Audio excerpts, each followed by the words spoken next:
नमस्कार। मेरा नाम डॉक्टर अजय सोलंकी है। मैं एक आयुर्वेदिक कंसल्टेंट हूँ और मुझे 25 वर्षों से ज़्यादा का चिकित्सा का अनुभव प्राप्त है। डियर फ्रेंड्स, आज मैं बहुत ही प्यारा टॉपिक लेके आपके सामने उपस्थित हुआ हूँ और मुझे बेहद खुशी हो रही है कि मैं आपको कुछ चीज़ें आज ऐसी बताऊँगा जो वाकई दर्शकों को, आम जनता को पता होना बहुत ज़्यादा आवश्यक है। अगर डियर फ्रेंड्स हमारे अंदर अवेयरनेस नहीं होगी तो हम कहीं ना कहीं भोलेपन में उसका कहीं ना कहीं गलत तरीके से शिकार हो जाते हैं। और मैं बड़े खुले शब्दों में, बिना किसी की आलोचना किए, अपनी बात को पूरी तरह यहाँ रखना चाहूँगा। एज ए डॉक्टर, ऐसे आयुर्वेदिक डॉक्टर की तरह पूरी तरह रखना चाहूँगा दर्शकों के सामने कि हमारे यहाँ कुछ बहुत अच्छे व्यक्ति हैं, जो बहुत प्रतिष्ठित व्यक्ति हैं, सो कॉल्ड तथा कथित, मतलब जो पूरा देश चलाते हैं, उनके बड़े बड़े फॉलोअर्स हो सकते हैं, लाखों की संख्या में उनके विदेशों में भी फॉलोअर्स हो सकते हैं, और वो गलत भी नहीं है। लेकिन वो लोग कुछ ऐसी जनरल स्टेटमेंट दे देते हैं, खासतौर से आयुर्वेद को लेकर के। चूंकि जनता उन्हें बहुत प्यार करती है, जनता उनको बहुत ज़्यादा फॉलो करती है, जनता उनको दिल से मानती है, तो हमारे यहाँ वी आर वेरी लकी कि हम लोग भारतवर्ष में पैदा हुए हैं। भारतवर्ष में आदमी प्रैक्टिकल नहीं है, बहुत इमोशनल है। आप देखिए, हम लोगों के यहाँ ना धर्म कर्म के नाम पे लाखों करोड़ों की भीड़ इकट्ठी हो जाती है, क्योंकि हम लोग धर्म कर्म और एक आस्था से जुड़े हुए व्यक्ति हैं। हम लोग लकी हैं, ये कोई बुराई नहीं है, ये अच्छी चीज़ है। लेकिन कुछ लोग इस चीज़ का गलत फायदा भी उठाते हैं। हमें अवेयर होना बहुत आवश्यक है। मैं तहे दिल से शुक्रिया अदा करता हूं ऐसे सो कॉल्ड तथाकथित लोगों का, जो आयुर्वेदाचार्य न होकर के भी आयुर्वेद के बारे में बातें करते हैं, और उन्होंने आयुर्वेद के उत्थान के लिए बहुत प्रयास किया है, और शायद काफ़ी हद तक आयुर्वेद को उन्होंने एक दिशा भी दी है और एक अच्छे स्थान पर पहुंचाने की कोशिश भी की है। लेकिन कुछ चीज़ें उनकी शायद जनरलाइज स्टेटमेंट ऐसी हैं जो लोगों के लिए बहुत हानिकारक होती हैं डियर फ्रेंड्स। और भोली भाली जनता उनको बिना सोचे समझे, सिर्फ ये सोच करके कि फलां फलां गुरुजी ने, फलां फलां बाबा ने, या फलां फलां मेरे, जिसको मैं बहुत ज़्यादा मानता हूँ, लाइक करता हूँ, उस व्यक्ति ने मुझे कहा है, क्योंकि मैं उसको, मेरी आस्था उसके साथ जुड़ी हुई है, तो मैं आंख बंद करके उसको फॉलो करना शुरू कर देता हूँ। तो इससे ना नुकसान हो जाता है। मैं सिर्फ आपको अवेयर करने के लिए आज आया हूँ। प्लीज़ आप अवेयर हो जाइए। हर चीज़ को हर तरह से मत लीजिए। किसी भी व्यक्ति ने, चाहे वो जितना मर्जी प्रतिष्ठित क्यों ना हो, अगर उसने आयुर्वेद को पूरी तरह नहीं समझा है, आयुर्वेद का उसने कोई कोर्स नहीं किया है, वाकई में वो बीएमएस नहीं है और आयुर्वेदाचार्य नहीं है, डियर फ्रेंड्स, यकीन मानिए, छोटी छोटी चीज़ों के जोड़ करके अगर वो आयुर्वेद के ज्ञान को बांट रहा है तो आयुर्वेद के लिए तो बहुत अच्छा है, लेकिन कहीं ना कहीं लोगों पे दुष्प्रभाव पड़ता है। फॉर एग्जाम्पल, जैसे कुछ लोग अपना आएंगे वीडियो पे बोलेंगे कि भैया सुबह सुबह उठ करके 2 लीटर पानी पी लीजिए। एग्रीड, 2 लीटर पानी पी लीजिए, लेकिन किस कंडीशन पे? और क्या सभी लोगों के लिए ये ठीक है कि हर व्यक्ति 2 लीटर पानी पी ले? यकीन मानिए, बहुत से लोगों को, 90% लोगों को उस 2 लीटर पानी पीने की वजह से बहुत नुकसान होता है। अगर ईश्वर ना करे कोई सीआरएफ का पेशेंट है, अभी अभी सीआरएफ का पेशेंट है, और उसको किसी ने, ऐसे व्यक्ति ने बता दिया कि आपके सारे रोग मुक्त हो जाएंगे, आप बस कुछ मत करिए, सुबह उठ करके 2 लीटर पानी पी लीजिए। ऑलरेडी बंदा क्रोनिक रीनल फेलियर का पेशेंट है और आप उसको चूक बता रहे हैं 2 लीटर पानी ले लीजिए, और वो व्यक्ति आपको इतना ज़्यादा फॉलो करता है, इतना ज़्यादा मानता है कि वो फिर ना घर वालों की बात मानता है, ना वो बाहर वालों की बात मानता है, ना वो अपने डॉक्टरों की सुनता है। वो कहता है भाई मेरे को तो फलां फलां गुरुजी ने, फलां फलां बाबा जी ने बोल दिया है, मुझे 2 लीटर सुबह से उठ के पानी पीना है। यकीन मानिए डियर फ्रेंड्स, अगर इस तरह के पेशेंट, सीआरएफ का कोई भी पेशेंट इस तरह का गलती कर रहा है, 2 लीटर पानी पी रहा है, या जिसको जनरलाइज्ड एडिमा है, पैर में स्वेलिंग है, कार्डियोमेगेली है, ठीक है, कार्डियोमेगेली का मतलब जिसके हार्ट का साइज बढ़ा हुआ है, ऐसा व्यक्ति उठ करके 2 लीटर पानी पी रहा है, जिसको पानी बिल्कुल निषिद्ध किया गया है डॉक्टर्स की तरफ से, चिकित्सा शास्त्रों में जिसको निषिद्ध किया गया है, वो व्यक्ति सिर्फ वीडियो सुन करके सुबह सुबह उठ करके 2 लीटर पानी पी रहा है, तो सोचिए उसकी मौत का कारण वो 2 लीटर पानी ही बनेगा डियर फ्रेंड्स। यकीन मानिए आप मेरा, उस व्यक्ति की, बाबा जी की या गुरु जी की कोई गलती नहीं है, कोई गलती नहीं है, बिकॉज उन्होंने जो बात बोली है वो अपनी जगह बिल्कुल ठीक है। उन्होंने शास्त्रों का बिना ज्ञान किए सिर्फ आयुर्वेद की कुछ चीज़ों को फॉलो करके एक जनरलाइज्ड आपको स्टेटमेंट दे दी है। लेकिन क्या वो सभी के लिए उचित है? मेरी आपसे गुजारिश है, प्लीज, जब भी कभी किसी व्यक्ति से आप इंप्रेस होकर के इस तरह की कोई स्टेटमेंट सुने, आप उसे आंख बंद करके फॉलो ना करें प्लीज। आपके अड़ोस पड़ोस में आयुर्वेद चिकित्सक जरूर बैठे होंगे, नहीं बैठे होंगे तो आप प्लीज ढूंढिए कि किसको आयुर्वेद का ज्ञान है, किसको वात पित्त कफ की पूरी नॉलेज है, कौन नाड़ी परीक्षण में यकीन करता है, किसको नाड़ी परीक्षण का पूर्ण ज्ञान है। ऐसे तमाम विद्वान बैठे हैं जो आयुर्वेद को बाकायदा पढ़ करके, गुण करके आपके सामने एक्सपीरियंस के बाद उन्होंने चिकित्सा को अपनाया है। ऐसे व्यक्तियों से पूछिए कि सर मैंने ऐसे ऐसे वीडियो सुनी थी, क्या ये चीज़ मैं ले सकता हूँ, क्या ये मुझे फायदेमंद है?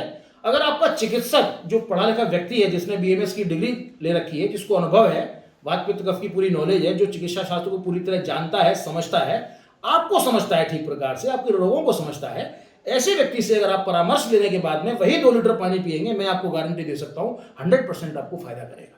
लेकिन हर व्यक्ति के लिए वो नहीं बना है।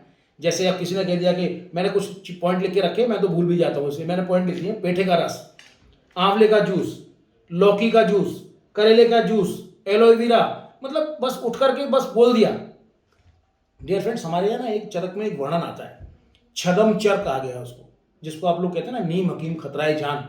उसको चरक संहिता में 5000 साल पहले, मुझे हंसी आती है डियर फ्रेंड्स, 5000 साल पहले भी हमारे ऋषि मुनियों को पता था, चरक वालों को, चरक ऋषि मुनि को पता था कि भैया आने वाले टाइम पे ऐसे लोग भी मौजूद हो सकते हैं जिनको छदम चर की संज्ञा दे दी गई है, जो ना इधर के हैं ना उधर के हैं। वो आयुर्वेद शास्त्र को कहीं कहीं से थोड़ा थोड़ा पढ़ लेते हैं और उसके बाद में वो निकल जाते हैं पब्लिक में अपना ज्ञान बांटने के लिए।